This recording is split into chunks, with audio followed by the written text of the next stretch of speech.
So today we're all the way from India. We are going to speak about the importance of life coaching, how to move in life, and how to improve our future with Gurpreet. Gurpreet, could you please introduce yourself and what do you do for business? Okay. No, thank you so much for inviting me in this webinar. Okay, it's pleasure to be with you. So my name is Gurpreet. I'm from India. I'm a certified life coach, NLP practitioner, and a hypnotherapist. And started this with out of passion, with my own need to correct my life and get somewhere at a better state. And then gradually it became a career. So I usually help people to transform their lives. It's not making them millionaires or billionaires overnight, but transform their attitude, transform their belief system, transform you could say synchronizing them with their inner self, so that they realize that they are the same child, the innocent child who was born with unlimited potential. And then we kept on like attracting things like magnet, those belief systems and criticism from people, and then you can't do this or you failed so many times. So getting them, washing off all these things, all the bullshit, and making them achieve their goals. And so, what areas exactly do you help with, Gurpreet? Okay, so life coaching is a very vast concept, because life, when we say, is an amalgamation of so many things. Okay, so a person says that, okay, I want to be happy in life. Okay, so then there are different elements of life. You can be happy in life if you have good relationship with your spouse, but suppose if you have poor health, you cannot be happy. Suppose someone has good health, good relationships, you are nowhere in your career, you are not making a livelihood, you will not be happy. So it is a sum total of all the elements of your life, and every element is connected to each other. So but usually with me, most of the clients I get are usually to do with relationships, because that is causing them more of a stress in their life. Their work is getting affected by their relationships, their health is getting affected. So that is where I have that expertise. But then they come to me for their career also, a choice of career guidance. They come to me for low confidence also. They come to me for motivation to lose weight also. So there are so many things connected to each other. And so, what kind of techniques and tools do you use to help them? Okay, so when we talk about techniques used in life coaching, okay, so the first thing is an active listening. Okay, whenever people come to me and they explain me their life problems, I have seen this, they do not have a vent out. For years and years they never got anyone to talk to. They did not have that connection with their family, they could not express themselves to someone. For me to get at a certain point, even if I'm driving a car and I want to reach somewhere, I have to roll down my windows and ask someone, can you guide me, can you help me with this way? I have to ask. Okay, I have to communicate. Till the time you don't communicate what you want, okay, even with the universe or to certain people, you will never get what you want. So first thing is giving them that ear to listen, active listening, listening to them without interrupting. You can just let that information flow, and then we get to know what is their mindset like. Then second is asking them open ended questions. Okay, so whenever they want to reach somewhere, so what is it that can make you happy in life? Okay, what is that one thing which is holding you back from achieving what you want to achieve? Okay, what is the number one factor which is coming in the way of you losing weight? Say everyone knows what is affecting them, everyone knows what is their problem, everyone knows what is the solution, but we are so much in our comfort zone that we do not want to change. We want to be in that comfort zone, without risk taking zone, and that rosy kind of flowery bed where there are no thorns. Okay, but there is no growth at all. So asking open ended questions, then questioning their belief system. If they have a certain belief system, if I do this I will not succeed, where does it come from? When in the past they have not succeeded? Okay, what is the evidence for what they are saying? That's called evidence hunting. Then I use a lot of techniques, guided meditation techniques, which comes from hypnosis, where we then take them to a very subtle state of relaxation, where it's easy to extract information from them. Then we also help them to clear out their thinking errors. When we talk about psychology, there are a lot of cognitive distortions, like black or white thinking, and then thinking that why did this happen to me? So many cognitive distortions. So challenging those distortions and then refocusing their thoughts on what is essential. So these are some of the techniques which I use to get the better out of my clients. So basically, as I understand, you are trying to push them out of their comfort zone and get the evidence that they are not seeing by themselves. Yes, absolutely. And how do they feel when you push them out of their comfort zone? It's like I am putting them into a cage with a lion. Okay, so it's like most people are resistant. Okay, they are very resistant. More, I'll tell you, it begins with calling up a life coach. It begins with when they call me, they tell me that they had my number for last 6 months, they had my number for a year, and for a year they were just making up their mind whether should I take life coaching, whether should I go or no. That is what, how strong is their comfort zone, how strong is their desire to suffer. That is the important thing. And when they call me up and then they say, I wish I could have done this earlier, I wish I could have called you earlier, I wish I could have asked for help earlier. So this is with everyone, but everyone thinks that their problem is exclusive. They think that they are the only persons, they have the problem, everyone else is well to do off, and that is why they get that inferiority complex, that why should I seek help, why should I need help. So I want to say the viewers that it is so common, it is what I even I go to a life coach. We have a group of coaches and we discuss our issues together. Everyone needs a support system, and whenever you need it, get it at that time. You don't want your issues to get bigger over years. So how do you help them grow? Hmm. Something more specific about this Uh, question? yeah, I mean, now you are like confronting or getting your customers out of their comfort zone and you are giving them the evidence that this is common, that this can be dealt with. Then how do you Yes, move them yes, forward? How do you push them in the correct direction? yes. See, usually a lot of people with their life issues have faulty cope-up mechanisms. Whenever maybe someone has a breakup, the immediate reaction is go on Tinder, find someone new. Whenever someone has a failure somewhere, let's go to the bar and have a drink. Everyone has this immediate autopilot mode. Whenever something happens, they will react in a certain way. Someone disagrees with you, you will just show your rage of anger, aggressiveness. That is coming automatically. We tell them to do a cost benefit analysis of their behavior. Whenever they are doing something, it is going to have some impact in the present, in the future. And then we tell them to gradually move from their comfort zone, not immediately. So suppose there are two partners who are fighting over the finances, or fighting over time in the weekend. So we will do it very gradually, changing the level of communication. Okay, the way you communicate what you want, how you want. It's very easy to say, let's go for the party today, or let's go to this relative's house. But it is difficult to say that it would be great, or it would be so nice of you if you would come with me. Okay, so changing in the communication will change your response. Okay, so we help them with positive communication, then reflective communication, then I feel statements. So many different kinds of techniques where whenever they want anything from their life, because usually when they come, very few people come from what they want from themselves. They usually come from what they want from their partner, what they want from their boss, what they want from their friend.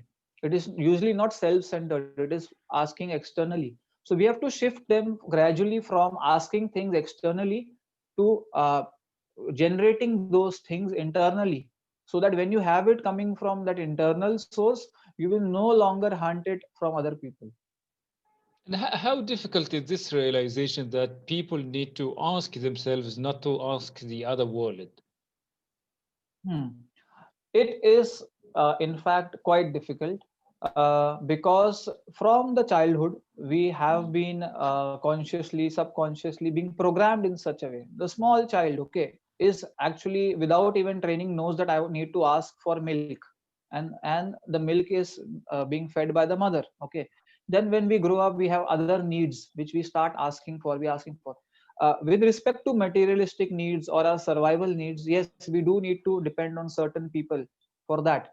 But when it comes to happiness, if you want to compare this with a small child, the small child does not have an iPhone, it does not have a Ferrari, it does not have luxuries, it does not have, it has just its food, and the mother's hug, okay, loving hug. And it is so much full of energy, full of possibilities, so innocent, so much creative, that it is not fearful of anything, okay. So that is what we actually are. When we talk about the inner child, we are this, but we have so much of derived belief system that we think a certain person will make me happy, a certain job will make me happy, a certain phone will make me happy, a certain trip, travel abroad will make me happy. So, and also there is a lot of influence from the social media. When we see smiling faces of people at luxurious destinations, we feel like, okay, this is the definition of happiness. Or maybe we see some picturesque pictures of couples together kissing together, we feel, okay, this is the ideal relationship, but we do not know what is the actual relationship like in at their house. So we pick up things from the media, from the movies, from people around us, to believe that till the time I don't get things, I get things, I buy things, people give me things, happiness is not there. So you mentioned like getting the ideas from the media and from the movies and from what's happening, and this sometimes may not be the case, may not be the truth. How can people make sure? Hmm. See, awareness, okay. See, whenever when see I'll talk about one of my client who was addicted to pornography. So and he had a lot of low confidence, low self esteem, did not have good relationship with the wife. He was capable of having good relationship, but he feared that he will get rejection, criticism, because he was used to seeing those unrealistic pictures of men, of women, of performing in a certain way. And then he started to believe that he is nowhere near them, he is good for nothing. And that is why it also pushed him more into the addiction. So the thing is that people need to be aware about how movies are made, what is the agenda of the movies, what is the psychology of the movie. A movie is a product which is meant to be sold, okay. You are the viewer, okay, the viewer is the consumer. So you need to see as that ki you are the consumer, and what you consume is your responsibility, not the responsibility of the person who is feeding you. You need to be mindful. When we talk about being mindful, you need to be aware that how things are affecting you. Don't just buy into everything, don't just take in everything, don't just believe everything, don't just accept everything because it is available. Question everything. And I think if you have a mentor, a coach, or maybe you have your awareness intact, it is possible to know what you need to consume and what you need to discard. Okay, in the light of the current pandemic, do you think this is causing more blocks for people, more problems? Mm. Okay. Yes, and and also in a way positive impact, because people who were unaware of their issues, who had hidden their issues, who had brushed their issues under the carpet, now they are facing their issues. The fights with their wife or husband, or the dissatisfaction in the relationship was not being able to they were not being able to see it because they were busy in their offices. They were going out, spending most of their time outside, coming home and sleeping. They did not know what are the struggles of parenting, they did not know what is the struggle of raising a child. Everything is coming to them like a reality check. And because of thing, the awareness is started kicking in. They start to know their partner more, the good things also, the bad things also. They start to know themselves more. They start to know, are they an angry person? They start to know, are they sensitive, or do they have empathy? So that self judgment, introspection has started. And because of that, I saw that last 2 to 3 months the calls have increased. People are willing to make a shift in their lives, people are willing to seek help. People and in fact they found themselves though so powerless, and so in that problematic state, that they feel that it is the need of the hour and there is no other way out. So it has helped people evolve in a certain way. And what are your main recommendations for people currently and in the future? Okay. So I whatever I have seen in my clients, okay, and also with my friends who take clients, I've seen with them, people delay a lot. They really delay a lot. They do not delay buying a good phone. They do not delay going to a shopping complex. They do not delay buying an iPhone or an iPad or a luxury car or an holiday abroad. They do not delay on in all these things, but they do delay in self discovery. They delay in self healing. They delay in seeking help out of their issues. They are trying to mask their issues. What people are doing is that they are adding on things in their life, trying to mask their issues in whatever way they can. But this is going to just delay your issue being resolved. It will push you into several months and years of suffering. Maybe it will also push you into some severe psychological disorders where then you have to see a doctor or a psychiatrist. So I would just recommend, seek help. Seek help. Be ready. Be open to receiving help. Be open to receiving suggestions. And there are so many possibilities waiting for you. You do not need to suffer. You do not need to live this life in your comfort zone. You are meant to be limitless. You are truly meant to be limitless. Just add someone in your life as a catalyst and see miracles happening. What else would you like to say today, Gurpreet? Okay, anything in specific you want to ask? No, general advice. Okay, general advice if about life I want to give you in various sectors. First is health. I would say do take care of your health. This body is the only place you have got to live. If you are overweight, you are struggling to lose weight, get on a particular diet plan, start exercising, start with normal brisk walking, do something for your body. You are proud of seeing your body in the mirror, do something for it. And second is with respect to your emotions. Everyone needs a vent out. Okay, find a person. Even if you are not, do not want to visit a coach, okay, find a person in your life who is non-judgmental, fully listening to you, comforting you, giving you the right direction, bringing the most in you, or such a friend, a sibling, a parent. Have such a vent out zone in your life for a person who can help you with respect to emotions. With respect to relationships, I would say there is no perfect relationship. If you feel like you want to change your partner, change your wife, husband, you want to hunt for more perfect partners, you will again find flaws in the other person, because there are flaws in you and me. Okay, so a person with flaws will see flaws in the other person. So if you really want to correct your relationship, start by working on your own self with the help of a coach or even self help. But there is no perfect relationship. There is no guarantee that whatever you desire in a relationship or a person, you will get it in the next partner you get. It has been awesome talking to you, Gurpreet. Thank you so much for your great input indeed. Thank you so much, Noor. Same here, and all the pleasure is mine.